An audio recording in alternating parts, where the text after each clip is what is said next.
Okay, all right. So maybe there's some more people signing on, but let's begin. Uh, we'll see. This is in some ways a continuation of what we learned last week. Last week we were learning about the issue. Do you need 10 men to form a minyan in the same place? What if someone is outside of the building, but you can see them, and it's the nafkamina is you have if you have 10 men on porches, can they combine to make a minyan? So we saw there are different opinions, and some say you can be lenient. We were kind of arguing for the more strict opinion. So now we're going to go sort of a step further, and we're going to talk about some of the different issues of our Zoom minyanim. We just heard about Miriam Mazel Tov. I don't know if you we heard about the Zoom minyan, the Zoom bar mitzvah. I mean a little bit. So apropos of what we'll be learning about tonight. Okay, so I'm going to share my screen so we can look at some of the source packet that was the same source packet as last time.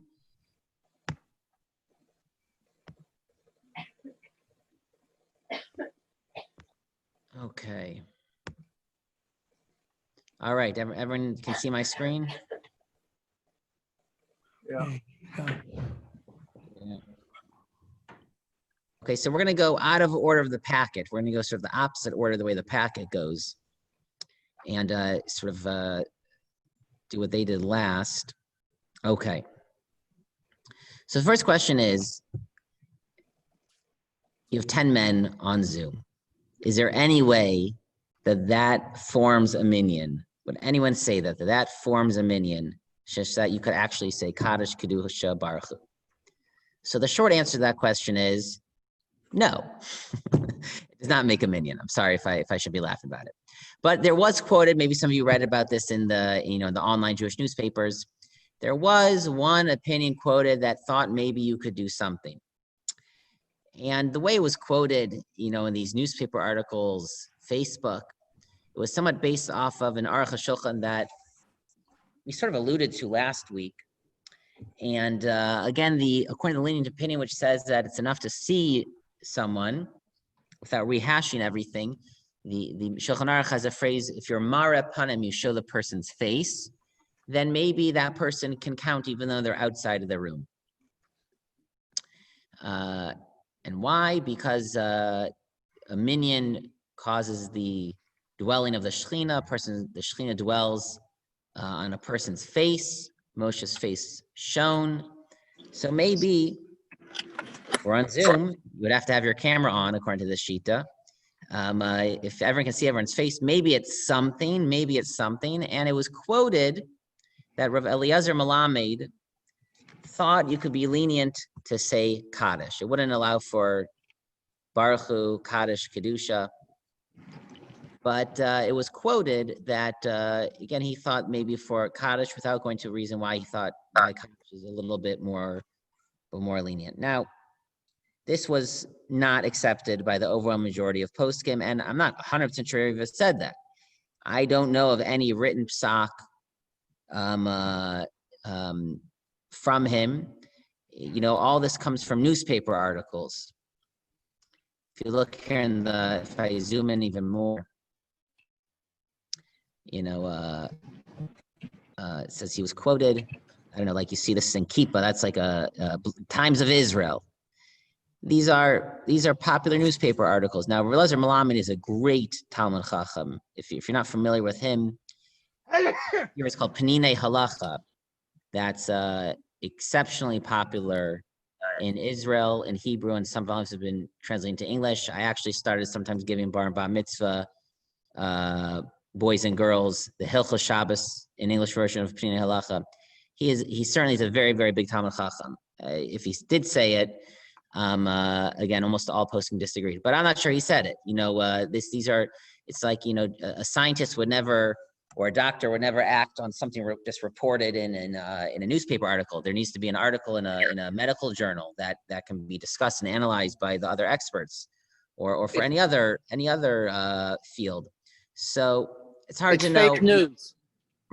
That's okay. That's one way to say it. I was saying, you can't paskin from a newspaper. Okay. So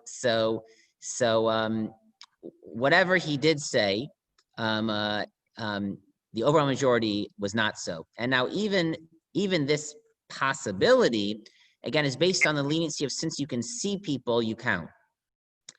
Again, I would say that seeing someone's screen, not their actual face, does not count.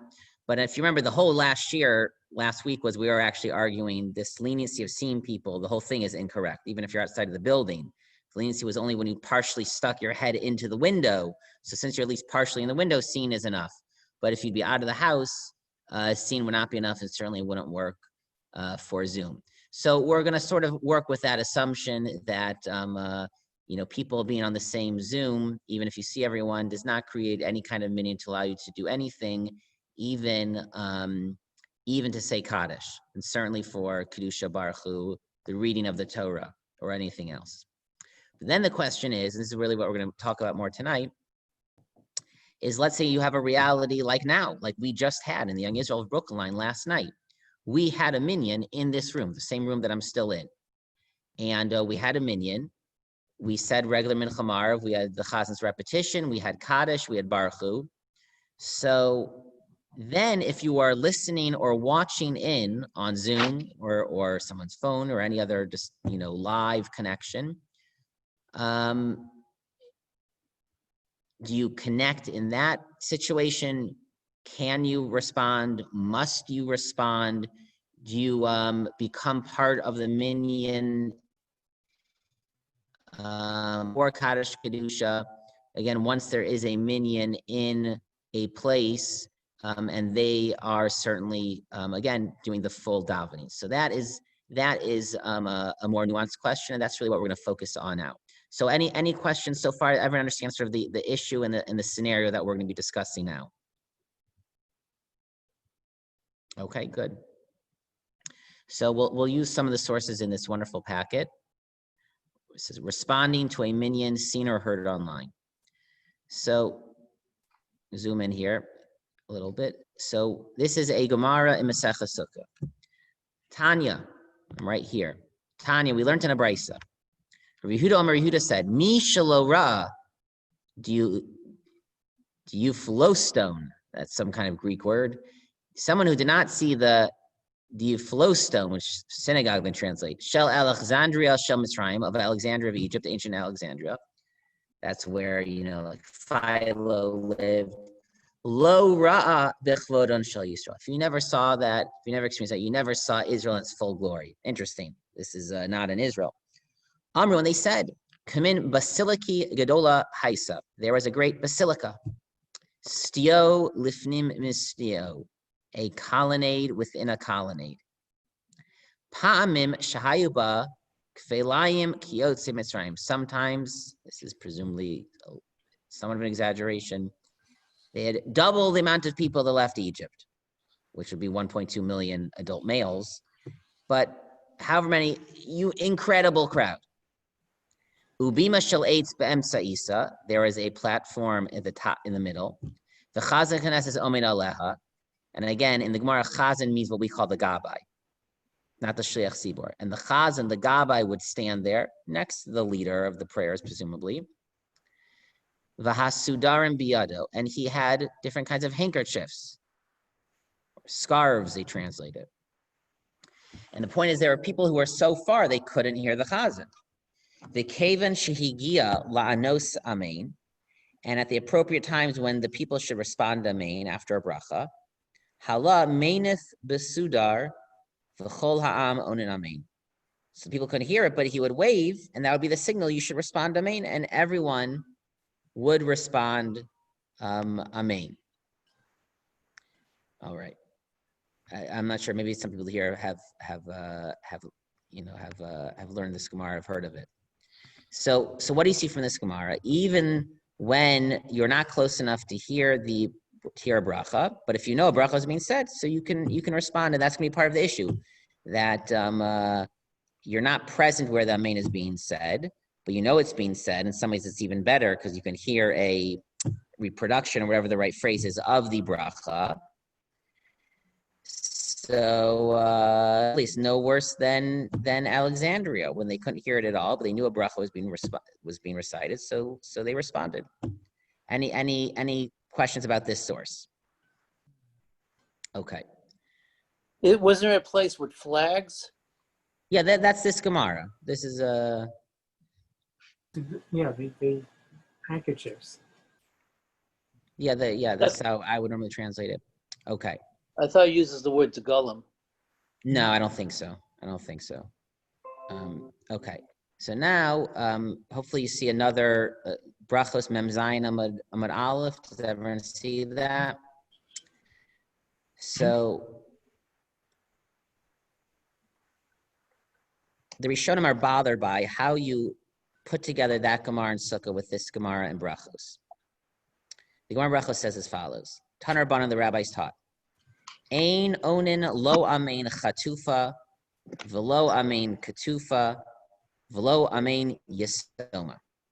You should not respond with an amein chatufa, which means like a snatched amein. Lo amein ketufa, not a clipped amein. Velo amein yesoma, not an orphaned amein. Now the Gemara doesn't explain what these terms mean, and there are different opinions amongst Rishonim. These are the improper ways to say amein. So focusing on amein yesoma, an orphaned amein. So in orphan chas v'shalom means there's a child disconnected from the parent. The parent is not there. So some Rishonim learned that amein yesoma means there's too much of a delay. The person says the bracha, and then instead of responding amein right away, there's this like long pause and delay. And then you say amein 10 seconds later, and it's like you don't know what the person's saying amein to because the bracha is already forgotten. There's no parent, so to speak. And that's wrong. You should respond amein right away. That's not the majority opinion of the Rishonim, but there is such an opinion, and that's quoted in Shulchan Aruch. I'll tell you a story. I told this at one last, maybe a couple of years ago. We happened to be learning that halacha in Mishmar between Mincha and Marav, that exact halacha, lo amein yasoma. And then the next day, I went to New York for my cousin's wedding. My parents happened to be on this Zoom call, so it was at Abigail's wedding, I think. And so I happened to be sitting at the chuppah, 2 seats from Rabbi Haskell Lookstein, the very distinguished rabbi of KJ, of Kilyas Yeshurim in Manhattan. So also sitting near me were all the friends of the chassan, and these young men who are in a very leibedik mood. And there was one guy who was the, funny one of the friends. We'll just put it like that. And the shtick he was doing was as follows: was that at the Sheva brachos, so everyone is singing the Sheva. The people who are saying the Sheva brachos singing according to the melody, and the person would say the bracha, and then the whole crowd will say amen, very nicely, and then the whole crowd says amen very nicely, and then it would be quiet. And so after everyone would say amen very nicely, then he would wait a second, and then he would just scream out amen, after 2 seconds, and break the silence. And then all of his friends would laugh, etc. So anyway, so we had just learned the night before this halacha, and then I was actually thinking in my head, that's an amen yisoma. We just learned this halacha. And then as I was thinking this, maybe some people heard me because I told it when I came back at Mincha Marv. As I was thinking this in my head, I hear Rabbi Haskell Lookstein leaning over to the person who was sitting in between him and me, and he says, that was an amen yisoma. And so anyways, and then I told that to everyone when he came back. We had just learned the halacha. Anyway, so that's my only actual real life experience with amen yisoma. But anyways, so that's one kind of amen yisoma. But most of the Rishonim actually learned that amen yisoma means something else, not a delay, but it means, we will read Rashi.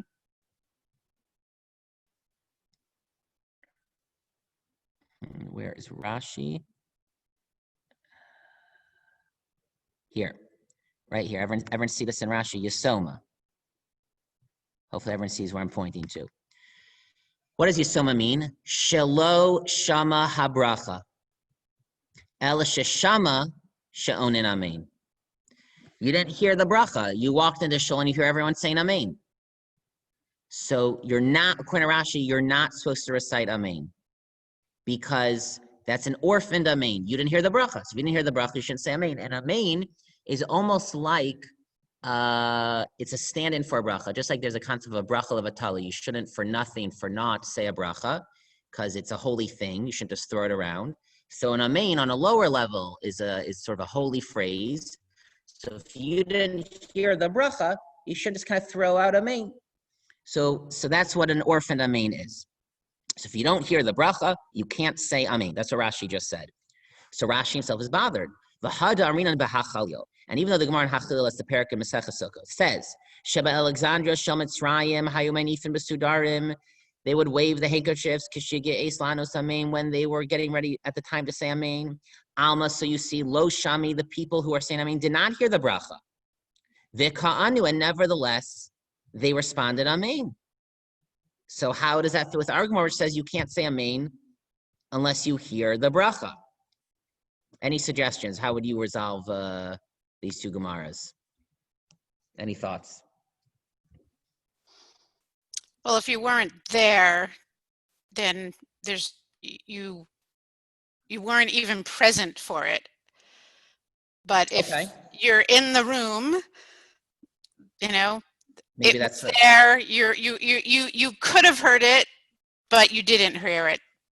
Essentially, right. But you were there. Okay, fine. So I maybe hear. there's some Now difference. to say, anyone else have a suggestion? Sorry, was there someone else? Okay, let's see what Rashi says. So Rashi says, Hanhu Meida Yadi Shehem Onen Acher Bracha Va'al Eza Bracha Hem Onen. They knew they were saying Amen to a bracha, and they knew which bracha.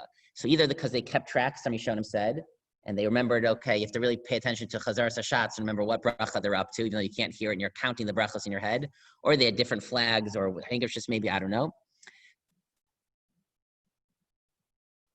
So they knew what bracha they were saying. Ela Shalayu Shomin, they didn't hear the sound, they didn't hear the voice. So if it's not clear, that they're trying to make very clear. Rashi's opinion is that the difference is you need to know what bracha you're saying amen to.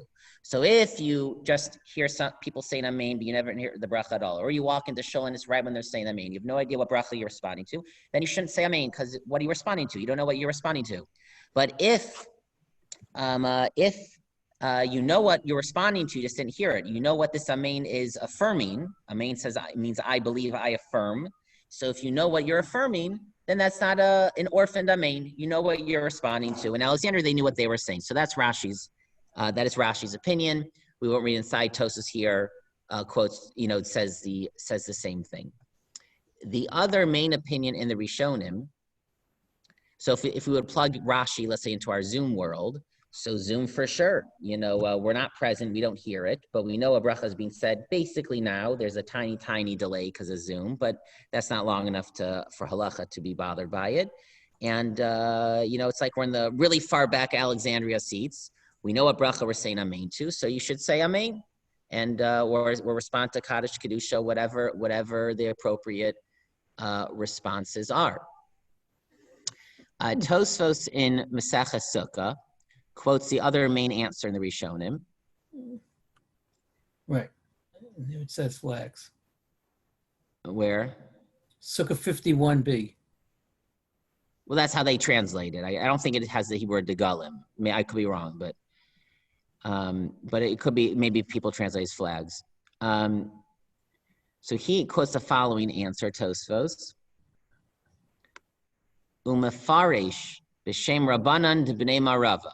The answer that was a tradition of the rabbis of Israel was Sha'almi shehu chayev bracha kamar uba'aniyaso amen rotze latzeis yedecho vaso. When the Gemara and Bracha says you need to hear the bracha, you can't say an amen yasoma. That's only when you're trying to fulfill an obligation. Like, let's say you're listening to the Megillah. So you're fulfilling your obligation by hearing the Megillah, and you're fulfilling your obligation of the brachos of Megillah by saying amen to someone else's brachos. Then you need to hear the bracha itself, and if you don't hear the bracha itself, then it doesn't work. Then that's an amen yasoma. It's an orphaned amen. You didn't hear the main thing, so you can't use that to fulfill an obligation. But if you're not trying to fulfill an obligation, you're just saying amen to someone who said bori pri ha'etz, or you're just saying amen to the Chazan's repetition, or basically any other part of davening when we are also davening ourselves. So then it's okay if you don't hear it. Then there's no problem that you didn't hear with your actual ears the actual recitation of the bracha. I should point out, some may argue that hearing on Zoom is considered hearing it, but we're assuming that that's not actually considered hearing it. That at least the basic opinion is, again, it was a discussion for the Megillah on Purim. Some said, given the circumstances, we can be lenient and listen, but the general halacha under normal circumstances, you cannot fulfill an obligation that way. So again, there are two opinions how you resolve these two gemaras. Either in order to say amen and to respond, either you need to at least know what you're responding to, which is definitely true when we're listening on Zoom, or it can't be when you're trying to fulfill your obligation, which is also true, meaning we're all people who are davening our silent Shemona Esreis and just listening to the repetition. So therefore, there's no problem of amen yasom, of an orphaned amen, of not being present or not hearing the actual bracha. And you should, at this point, we would say you should respond. You should respond to Kaddish, you should respond to Kedusha, Baruch Hu, etc., and any other appropriate response in davening. I'm going to see if there are any questions or comments, but there is going to be still one major issue / problem. Before we see that, any comments, questions? Is there a problem when there's a place of being mafsik? What do you mean? What do you You what, can't in be what way? mafsik during a certain point. Well, if you're in different rooms or different buildings or walls, that is not a problem. We'll see that in a second explicitly. There are other possible problems. So let's see the Shulchan Aruch 7. You'll okay. Here we see source 23 Shulchan Aruch. Everyone see that? Everyone have this? Hayu asara b'makom echad. You have the original 10 men in one place. V'omrim Kaddish u'kedusha. And so they're saying Kaddish and Kedusha. Afilu mi she'eino imam. Even somebody who's not with them, but it means he's outside or she's outside or an extra building and can hear it. Okay, they didn't have Zoom back then, so you're hearing it. Yachol la'anos, you can respond. Because there was a minority opinion that said no, just like the original 10 men need to be in the same place to respond, even you need to be in the same place, but we don't accept that opinion. So if you're outside, you can respond. Then the Shulchan Aruch says as follows. V'yesh omrim. And some say, shetzarich shelo yehe mafsik, davar she'eno naki. There has to be that this is only true. You should only respond if you're, let's say, in an extra building. If there is not something unclean, that means like excrement, where it's forbidden to say a bracha. In between, I mean not where you are, but in between. Oh, avodas kochavim. Now, don't look at the English translation. I really don't like this English translation. The Pashup Pshat means an idol. It means an idol. If you look at the English translation, they say something very different. I understand why they said that, but I would have, for our purposes, it means an idol, because also an idol, you can't pray in the presence of an idol. There's a Rashi that when Moshe went to daven in Mitzrayim, he had to leave Mitzrayim because in Egypt, in the palace, there were idols all over the place. So if there's something in between you and the minyan, if there's a wall in between you and the minyan, a wall does not divide you. But if there's something in between you and the minyan, which creates a place where it is forbidden to daven, there's like a no davening zone, then that would be a hefsek. That would divide you from the minyan. And then even though the sound waves are reaching you, you should not respond. You should not respond. Okay. So the question is this an issue? Do you have to be concerned that there's something that would fall into one of these two categories in between you and the minyan if you're listening by Zoom, and that would make a hefsek, an interruption, and then you can't prevents you from joining, and therefore you shouldn't respond. That is the question. Yes, Zev. If you have a kosher phone, you don't have a problem. No, okay. No, but in between, yeah, in between, in a building, in between you and So okay, this I is understand. anywhere between your house and the shul? Presumably, yes. So there could be something in between. There could be something. Very good. So David Lieberman told me, this might be in print, all of these great Talmid Chachamim, either they're writing or their students, all of their opinions are in the coronavirus. So David Lieberman told me that Rav Nebenzahl, if people know Rav Nebenzahl, I think is the official Rav of the Old City. He lives in the Old City. Yeah. And I think he's Rosh Zalman's son-in-law. Anyways, that he said, yeah, this is a problem. And so this is what he told me. You shouldn't respond by Zoom. That's what Rav Nebenzahl said. Majority opinion we'll see was not like that. But Rav Nebenzahl said that. Okay. So the first question is, do we even, before we talk about our specific circumstances, do we even paskin like this opinion? Okay. The Shulchan Aruch says, if you have 10 people in one place, even though you're not there, you can respond. And some say that this is a problem, right? If you have this thing in the middle. There's no Gemara, at least Talmud Bavli, that has this, that is a source of this halacha, that something unclean or an idol would create an interruption. We don't have time tonight to get into where exactly the source of this halacha is that the Shulchan Aruch is quoting, but you cannot find a Gemara, a Talmud Bavli that says it.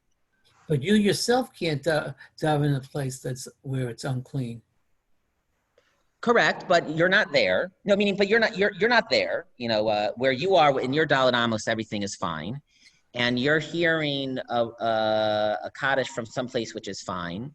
So you're right. There's a problem in the middle, but it's just like if it's not exactly the same thing. But just like if there's a wall that really is dividing you, but if you're hearing it and where you're hearing it's fine, you can respond. So even if there's something unclean in between you two, that's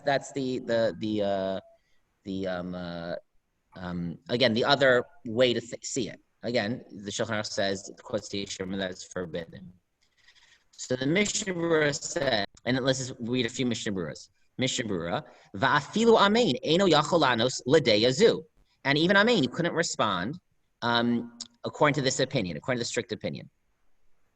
But the Mishnah Berurah quotes, Midakasav ha'Shulchan Aruch din zeh b'lashon v'yeshomer. Since the Shulchan Aruch quotes this as, and some say, mashma dedin zeh lo psikale, is you got the impression that this halacha, it's not so clear cut. V'chein mashma meharama b'simin ayin tesif aleph v'haga. And from the Ramah there in ayin tes, it sounds like the Ramah does not agree with this. De lo sfira leikein, that the Ramah does not agree that having something unclean or an idol in between would cause an interruption. Ukamosha Kasav Hamagin of Ramsham. The Magin of Ram there says, this Ramah doesn't sound like he agrees with the Shulchan Aruch. Va'ayin b'chaye Adam. So the Chaye Adam writes, Shekasav, Deniroli, that I think, the Chaye Adam writes, Avram Danziger, who was a very, very important Ashkenazi Lithuanian posek in the 19th century, did. And can anyone figure out those Rashi tables without looking in the English? De Amen Yehei Shmei Rabba. Amen Yehei Shmei Rabba. Ukadusha. Yana. For Amen Yehei Shmei Rabba and Kedusha, you should respond. You shouldn't be concerned with this opinion. The Havi Rak Psukim. Because let's say you're going to respond kadosh, kadosh, kadosh. It's not a bracha levatala. It's a pasuk. So you're still not allowed to say kedusha. You're not supposed to if you don't have a proper minyan. But if you are saying it incorrectly, it's a smaller problem. Aval Baruchu lo yaneh, but Baruchu, where you have Hashem's name, which maybe could be construed as a bracha levatala, that you should not respond. Va'ayin b'levushei srad, and see levushei srad. So the Mishmar already writes, it's not clear we really accept this halacha. There isn't a source for it in the Talmud Bavli, and he gives a compromise. You can respond to Kaddish and Kedusha, but not to Baruchu,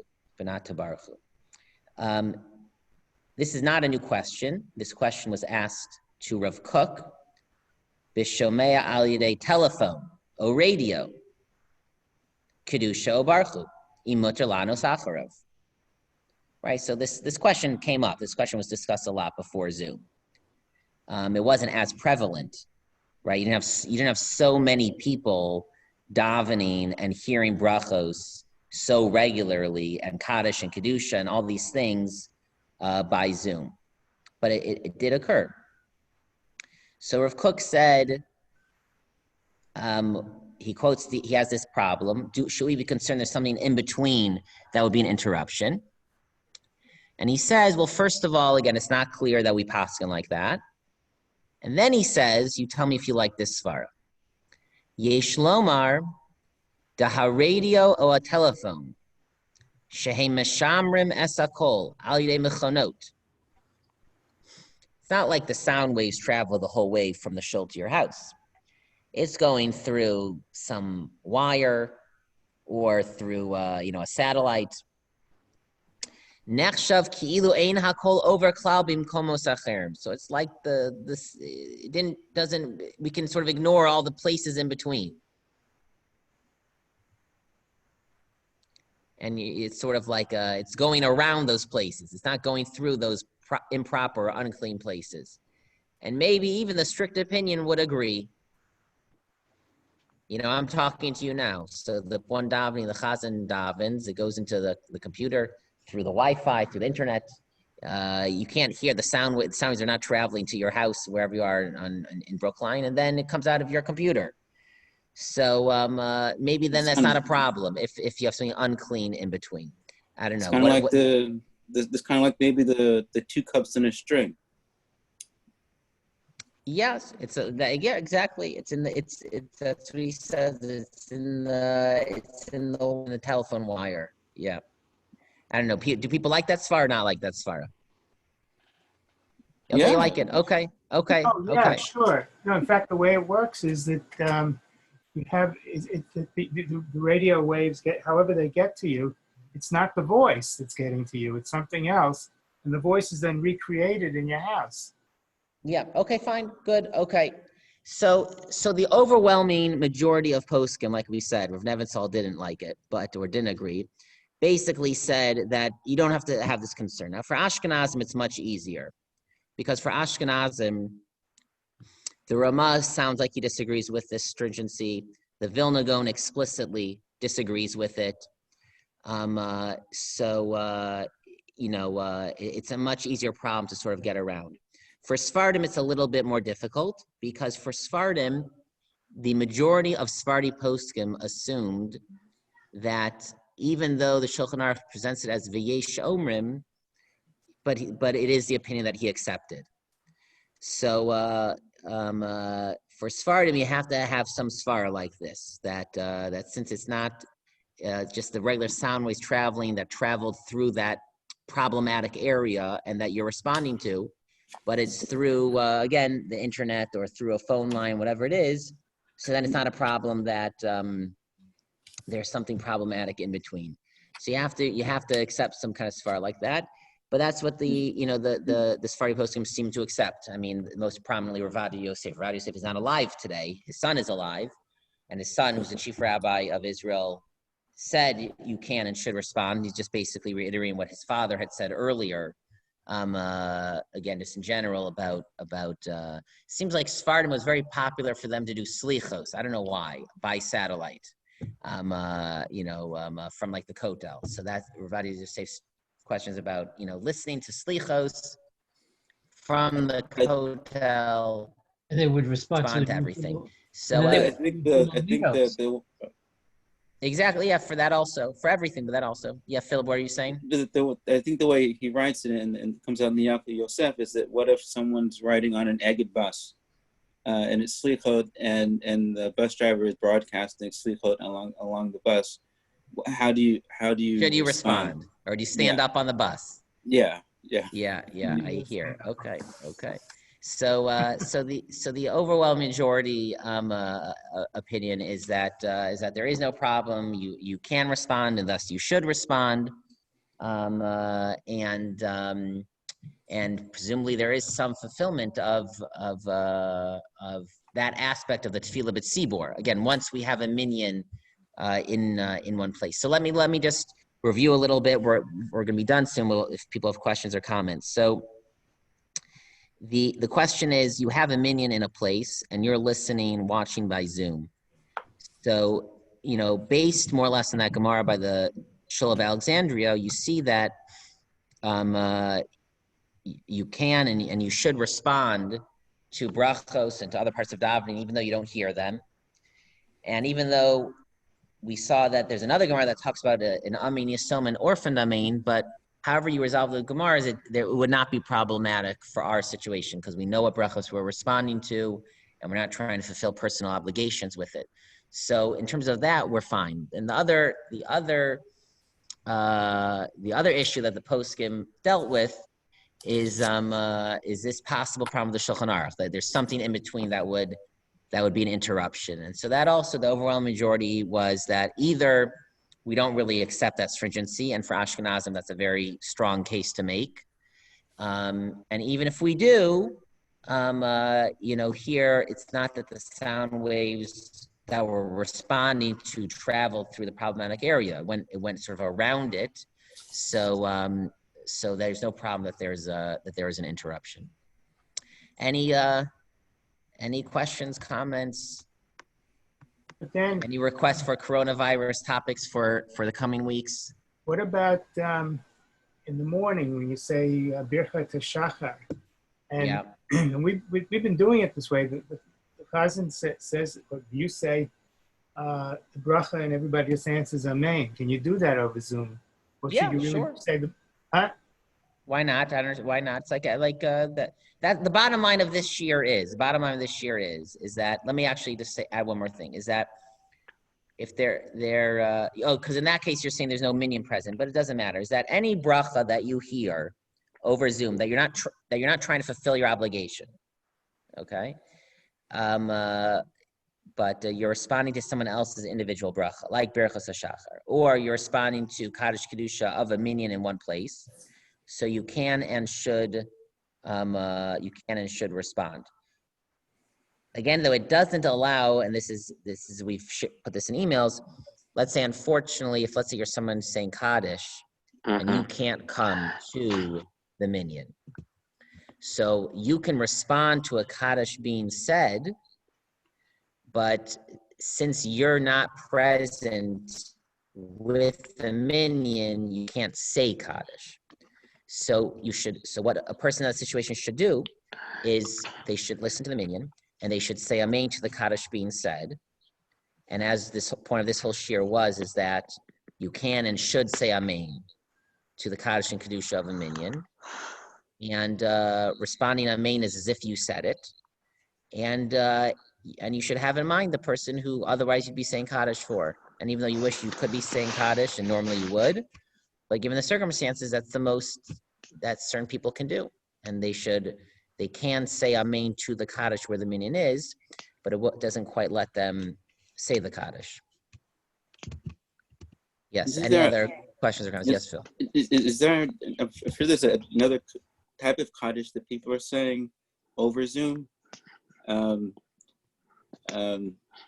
never heard about it until Zoom, but I don't know what the sourcing of it is. Again, I don't know of any official Halachik papers that no. allow It's not the Kaddish at all in this form. There's yes. There were some people. It's not Kaddish, but there's a tefillah. It's printed in the Siddur. Okay. It's printed. I know what you're talking about. It's printed in the Siddur by the taken out of the Torah. One of these paragraphs that's in the Siddur we never notice and we don't say it. Okay. There were some people who were saying that kind of in lieu of Kaddish. Oh, I okay. think that's what you're talking about. Yeah. Yeah. It's also the connection to why is it a substitute for Kaddish? Right. It's just a question. Yeah, I'm not sure why. I mean, it has some of the phrases that are similar to Kaddish, so I think that's why people do it. I'm not sure what the original source is, where it comes from to do that, but there are some people who are doing that. So Rabbi, on page 19, the previous page, says that Shlomo Zalman Auerbach, answering to brachot, he felt there was a too far a distance. Yeah. I didn't say that, but that also seems to have not been accepted. But Shlomo Zalman Auerbach seems to say, and he's was also talking about, obviously before Zoom, but radio, phone. He thought the source of Alexandria, he wasn't sure if that really applies if you're really so far away that you're, there to Alexandria, at least they're in the presence of the shul. They couldn't hear, but they were in the same basic place. But to extend it to, you by Zoom on the other side of the world, maybe that point you're so disconnected that you wouldn't respond. But the majority opinion of poskim seem to be not like that. You can read it in the Hebrew and the English, but that's correct. Yeah. Okay. All right. Any last question or comment, or we'll pause for tonight? I have a question. Yes, Abba. What about Havdalah? You're trying to fulfill your requirements. Right. You're right. So It would that's seem that The OU just sent something out on that. On the daily. if you can't make Havdalah your own. yeah. So there's a it's actually in this packet. We didn't read it. Rav Moshe has a tshuva about that exact point. Benin Shmias Havdalah al Yidei telephone. So Rav Moshe thought that maybe you could be yotzei mitzvos and brachos by telephone. Rav Shlomo Zalman Auerbach in this same tshuva, it's not quoted here, but it's the same tshuva. He very strongly disagreed. So that was a machlokas. Can we consider it like you're hearing the person to fulfill an obligation? Under normal circumstances, we don't rely on it, but in extenuating circumstances, sometimes some people do. So if there's no other way, normally Havdalah, we should be able to figure out a way to let the person make Havdalah themselves, unless they're really just ill. Sometimes in our Corona world, so Megillah, that's harder. Most people can't read the Megillah from a cloth themselves, even if they have a cloth. So some said we should be lenient and tell people to listen by Zoom if there's really no other way. You asked that question, Rob? My father asked it. Oh, your father. Yeah. So to be yotzei, I kind of sidestepped that question tonight. To be yotzei by Zoom is a great debate, and again, so like Megillah. So they repeat it as a person says it. Yeah, that would be the best thing to do if a person's able to do that. Again, they have to have a kosher cloth, though. You have to make everyone would have to. Oh, Havdalah, yeah, the Havdalah. That's yeah. They should have a cup of wine in front of them, and you tell them word for word. Yeah, that would be that would be better. But it's a debate if you can be yotzei through. I think the majority of poskim are strict. That again, if you have no choice, you have no choice. But they assume that really more likely you cannot be yotzei. Okay. Any other questions or comments?